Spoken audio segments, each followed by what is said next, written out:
Okay, welcome to a new episode of Nate's MMA Corner. I'm Nate, and if you watch my show, you're in my corner. Today's episode is a post-fight show for UFC Fight Night. Miocic versus Hunt, heavyweight top contenders clash, 5-rounder. Amazing fight, one of the greatest fights of all time. So yeah, it'll be a post-fight show of the main card. So let's get this started. The main event was Stipe Miocic versus the Super Samoan Hunt, in a battle of two top 5 ranked heavyweights. And just the way I thought this fight would pan out, it did. Stipe Miocic, he used his ground game, he used his footwork, he used killer boxing and his speed, and he just overwhelmed Mark Hunt. And there was 361 total strikes landed by Stipe on Mark Hunt, setting a new UFC record for most strikes landed in a single fight. It was amazing, amazing performance, and I think he should definitely get the title shot. He should definitely get the winner of Verdum and Kane, or fight the winner of Arlovsky and Brown, and then the winner of that should definitely get the title shot.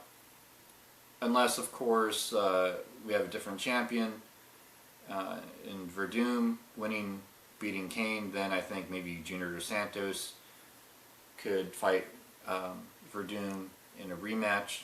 So you got some good options at heavyweight right now for contenders to the belt. It's really looking good. Yeah, I think the third round in this fight, the referee should have called it off. I mean, towards the end of the third round, it was just getting ridiculous, and I think it was just beyond your belief lopsided. I had it 10-8 on the first, second, third, fourth rounds, and then of course in the fifth round there was a finish because it was that dominant. And you know, but at the same time, the doctors did look at Mark Hunt in between the later rounds and asked him if he was good to go, and he was. Yeah, Stipe Miocic he showed that he had cardio, he had athletic ability. And yeah, the official decision on this fight, the official word on the finish of this fight is TKO punches, victory for Stipe Miocic, but it could have easily turned into a third round TKO punches victory for Stipe. Or you know, they could have let it go and be a unanimous decision, and you know, no matter how you look at it, Stipe was going to win this fight. It was a great fight. I'm a big Stipe fan. You know, I met him. He's a great guy. Yeah, and he was ranked number 4 before this fight, so he definitely stays in the top 5 with this victory.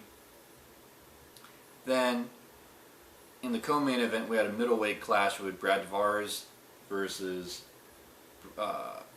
Robert Whittaker, and yeah, on this one too, I had Robert Whittaker winning over Brad Tavares either by decision or knockout, and sure enough, he won first round KO punches, and it was only 44 seconds into the match. Pretty dominant performance by Robert Whittaker. Then, yeah, that was a quick fight. Robert Whittaker definitely needs to fight a top-ranked opponent. I say give him a top 10 guy now. He's definitely ready for it, and if you see how well he does with that. But I think Robert Whittaker, he's great at middleweight because it gives him the power, and he's just a well-rounded fighter. Yeah, I've been a fan of him since he entered the UFC. Yeah, then also on the main card we had a light heavyweight clash with Sean O'Connell and Anthony Perosh. Yeah, this one was 56 seconds into the first round. It was TKO punches victory for Sean O'Connell. A lot of people were shocked, including myself. I thought Anthony Perosh would take this to the ground, and there were moments where you could tell he wanted to take it to the ground, but he just wasn't able to. And definitely go for a submission, because that's what Perosh is known for, is his killer submissions. And yeah, he wasn't able to get it, but the thing about Anthony, he also doesn't have much of a chin. He's he's got knocked out quick by Ryan Jimmo. And so Sean O'Connell winning by knockout didn't surprise me too much. And I think Sean O'Connell, he could definitely make waves in the sport. I think he could win his next match or two, depending on who he fights and where his next opponents are ranked and whatnot. Sean O'Connell definitely, he's a smart guy and he's a well-rounded fighter.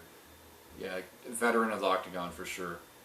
Yeah, then to kick off the main card, we had James Vick versus Jake Matthews, battle of the undefeated lightweights, and I knew this was going to happen. Even though they're both undefeated, I had a feeling that it was going to be, there's definitely going to be some sort of finish here or some sort of domination on one side. And Jake Matthews came in full blast. You know, he could go for 3 5-minute rounds with ease because he's so young and he's athletic and energetic and has strength and good conditioning. But James Vick's not that old either. And James Vick, he got submission guillotine choke round 1 towards just seconds left in the first round. And James Vick, I'm a big fan of him. Also met him. He's a great guy. We're both proud Texans. I'm happy to see James Vick win, and I picked him to win this. I wasn't expecting James Vick to get that dominated, though, in the first round, up until James came back with the submission. But I think had it gone to rounds 2 and 3, James Vick would have found his groove and maybe won those rounds, and then en route to a decision 29-28 victory regardless. So I think James Vick was going to win this regardless. But it was good for him to get the submission in there. And yeah, it was definitely a flashy submission. And now he moves up the ladder, and I want to see James Vick fight that much of a bigger name now. And I hope he makes waves in this division for sure. So that wraps up the post-fight show of the main card of UFC Fight Night Miocic versus Hunt. And stay tuned for my next episode, which will be about Edgar versus Faber in the Philippines. I'm excited over that one, being part Filipino. Yeah, so it's going to be Mark Mino's last fight on that card against Luke Barnott. And I'm a big fan of both those guys. I met both of those guys, and good luck to both of them. But it'd be nice to see Mark go out on a win. So we'll see what happens there. And until then, see ya.